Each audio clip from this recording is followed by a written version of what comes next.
Village de Caux, au lendemain du drame, la légendaire quiétude s'est transformée en douleur et tristesse, en particulier dans la demeure de la famille, touchée par la disparition tragique du père. Sur place, des amis ont pris en charge les 6 enfants du disparu, âgés de 9 à 1 an, la mère étant aux côtés des secours pour les recherches. Henri, ami proche de la famille, considéré comme un frère, était avec Rico juste avant l'accident. Il était un peu fatigué, pas beaucoup, mais très peu fatigué, comme s'il ne voulait pas aller. Il avait un peu de fatigue. Et puis c'est que je l'ai vu partir.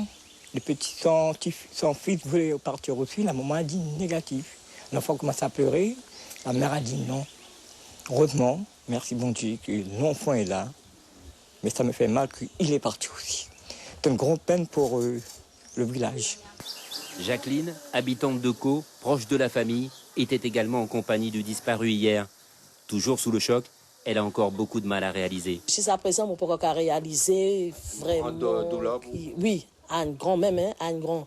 Parce que quand il y a quasi à pas les gens aller, après les gens étaient là au cas où sous valeur. Et mon père dit, à pas de monde qui était méchant, à pas de monde qui était mauvais, à un bon monde. C'est ici, à 1 kilomètre en amont du débarcadère de Caux, que le drame s'est produit hier peu avant 17 h. Il semblerait qu'un gros coup de vent a fait basculer le Morpho, une embarcation avec à son bord des touristes. Et c'est en voulant secourir ces touristes tombés à l'eau que ce père de famille a disparu sous les yeux de sa compagne. Une pirogue d'un autre prestataire de service est venue tout de suite en aide aux victimes du retournement du Morpho. Et lorsqu'il raccompagnait des victimes sur le dégrade de Caux, a vu un pêcheur local et lui a demandé d'aller porter secours au plus près des opérations. Et c'est lors de sa manœuvre pour se rendre sur zone qu'il a basculé de son embarcation et malheureusement tombé à l'eau.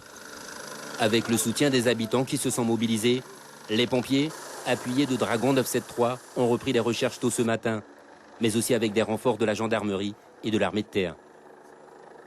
On va répartir les missions entre les différentes équipes avec des plongées subaquatiques en profondeur et des plongées en surface pour rechercher le corps jusqu'à descendre en aval de la rivière dans le sens du courant.